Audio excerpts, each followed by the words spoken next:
So this is part two of the Joshua Raheem story, also known as 300 in the Streets. I want you to go in your own words and tell me exactly, what happened on the day of your arrest.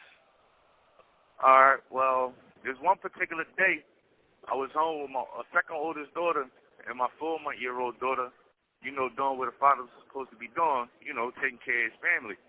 And I received a call from my oldest daughter's grandmother. So when I answered the phone, only thing I heard was, "Daddy, you a superstar." So I chuckled and I laughed at my daughter and I told her, "Daddy ain't no superstar." And she said, "Daddy, you are." So I said, I'm not a superstar." So then, that's when her grandmother got on the phone and said, "Josh, you need to turn on the news." Like, I said, "For what?" She said, "You under America's Most Wanted." I said, "America's Most Wanted?" She said, "Yeah." So when I turned on the news, I see my face on the screen big as day with the title, "Wanted for Murder." So therefore, I immediately hung up the phone, calling around the streets trying to figure out how the fuck was my name brought up in a homicide, in a triple homicide shooting.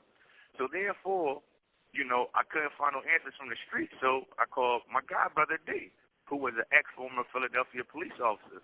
So when I called D, he went to explain more on to what was going on and why my name was brought up in the situation. So I asked him, could he take me down there so we can clear my name up? So therefore, he went on to tell me that I wasn't going to be arrested, no one was going to cuff me, everything was everything, because he had friends who was detectives. So the moment we got down there, as soon as I stepped in the door, they placed me under arrest and put cuffs on me. When I went to go look to my left side, my god brother was gone. When I looked behind me, he was now pulling off in his car, which he had fed me to the wolves. They took me upstairs This to is a call from Pennsylvania State Correctional Institution, Scottsdale. This call is subject to recording and monitoring. So when I got up to the interrogation room, one detective came in and he automatically said, "You're a murderer, you're a murderer." So I told him, "What are you talking about? I don't know what you're talking about."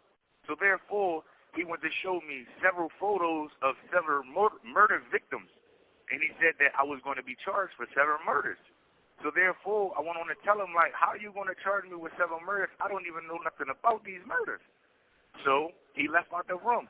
Another detective came in, which was Detective Singleton. When Detective Singleton came in, I went to explain to him, "Hey, listen, here go my medical records. There is no way that I could have killed anyone because my finger had to get amputated June 3rd. And y'all saying that the shooting had been June 6th. I was placed into a cast. I couldn't do anything." So therefore, after the whole situation, the detective said, "Listen, we might not be able to charge you with all 7 murders, but for sure, you going down for this 1 murder and these 2 attempted murders." After that, once he left out, 2 white men came in and they cuffed me, took me downstairs, booked me in, processed me, and took me to CSCF. That's when I was charged with murder. This is a call from Pennsylvania State Correctional Institution, Scottsdale. This call is subject to recording and monitoring. So your brother lines you up to be arrested. Yeah, my god brother lined me up. Oh my goodness. So, all right, now let me ask you this. Let's talk about this is a call from Pennsylvania State Correctional Institution, Scottsdale. This call is subject to recording and monitoring. Let's talk about Detective Nardo. Let's talk about this guy, Detective Nardo, and all these sexual allegations that he's facing right now. Explain in your own words. No names. I don't want to hear no names about none of the rats, none of the paid informants, none of that. Just go into the story about this boy Nardo.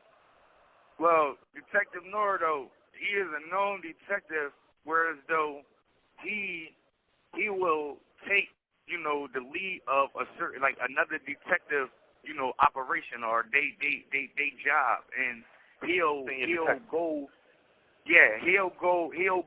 take, like, say if you were a detective and I'll take your spot to go interview someone. And once he go interview these people, he'll bribe them or brandish his gun. You know what I mean? He'll bribe them, "Oh yeah, I get you off these records, I get you off these charges if we can have sex or we can do this." You know what I mean? For instance, is one person, without saying names, that, Detective Nardo had, made him masturbate and, once he was masturbating, the detective asked him to put his penis into his mouth, and the dude was scared, you know what I mean? Because the detective brandished the gun on him and told him he was going to kill him and everything, you know what I'm saying? And there's numerous people that this guy have done it to. He didn't have put money on people's commissary books. He didn't put money on gift cards. He didn't pay people rent for having sex with witnesses, to have witnesses come forward and lie on people. So wait. Back up a little bit. The dude that he made masturbate. This is a call from Pennsylvania State Correctional Institution, Houtzdale. This call is subject to recording and monitoring. The dude that he made masturbate. The dude that he made masturbate at 8th Grade police headquarters. I'm under the impression that he left some semen in the room, and the other detectives scraped the semen up. Is that right? Yeah. He had left the semen in like the corner of the room, and they scraped it up. They took it. They gave it to the scientific analyst, and when they gave it to the scientific analyst, it came back, 9.16% the guy's semen, and also they found the balled up piece of paper that the dude had in a cigarette that the officer had gave him with semen inside the paper along with the extinguished cigarette. God damn. So all right, now let me ask you this. Yeah. What happened to that dude? Well, after he had gave the statement to, another former police officer, the dude popped up dead. He popped up dead. How long after that? I give it about approximately 3 years later, he popped up dead, and his murder was unsolved. So, was Detective Nardo arrested prior to Main Man getting put down, or was he? No, he was not. He was booked to the prior other. Well, he was. That's a part of his case too, but he wasn't really charged with that. He was more charged with the other allegations of the other sexual assaults and things like that nature from other compliance. Well, okay. Now let me ask you this: the witnesses in your case, they were paid a ransom, basically. Yeah. Well, yeah. To bring you in. Yes, sir. How much was they paid? $20,000. And is it true that Detective Nardo was the one that orchestrated this whole payment?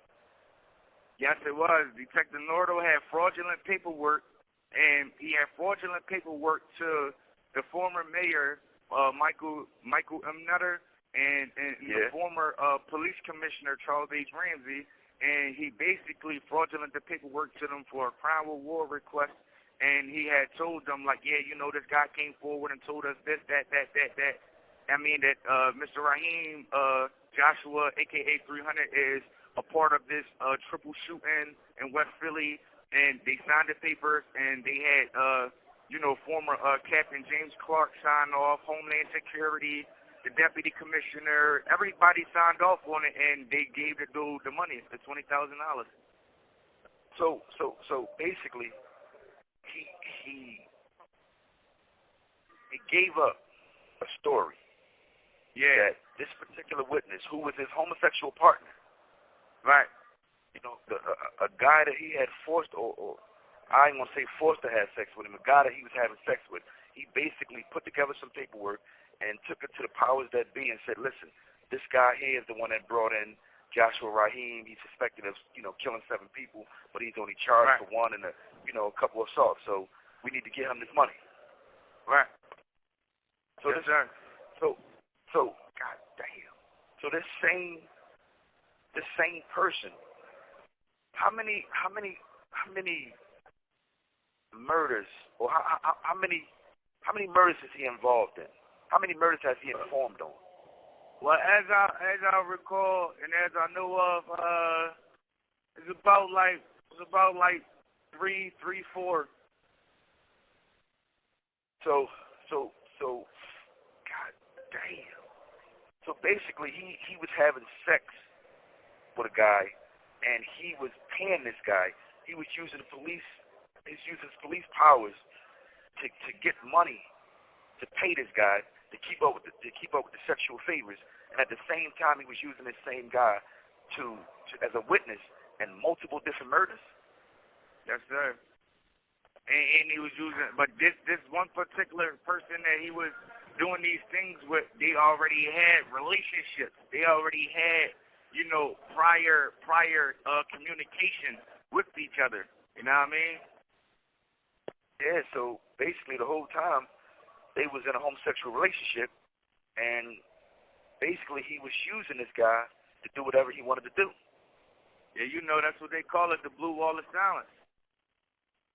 Yeah, and unfortunately, we're up against it because I had the same detective. Well, not the same exact detective. The detective out of that unit, which was James Pitts. Yeah, I heard about it. He was the same guy. He allegedly was involved with a witness's wife or girlfriend, where he told her, like, you give me some sex and we'll see about getting your folks home. Right. So this is a reoccurring issue in Philadelphia Homicide Detectives unit. Right. So I understand what you're saying, and we gonna get into this further. We gonna have one more interview, but listen to this. Yes. In your paperwork, do you have proof of this guy being charged with all these crimes? Do you have proof of this guy's homosexual dealings with particular witnesses and forcing them to do things they didn't want to do? Ain't no doubt. Where did he have outside of the homicide unit? Where else was he having sex with these witnesses? Outside of the homicide unit, it was at the EDD, which is on 3901 Whitaker Avenue. He did things in his car. You have 1 minute left. He did things at CFCF inside the official office room, visiting room, and then did things inside Pitt in the official visiting room.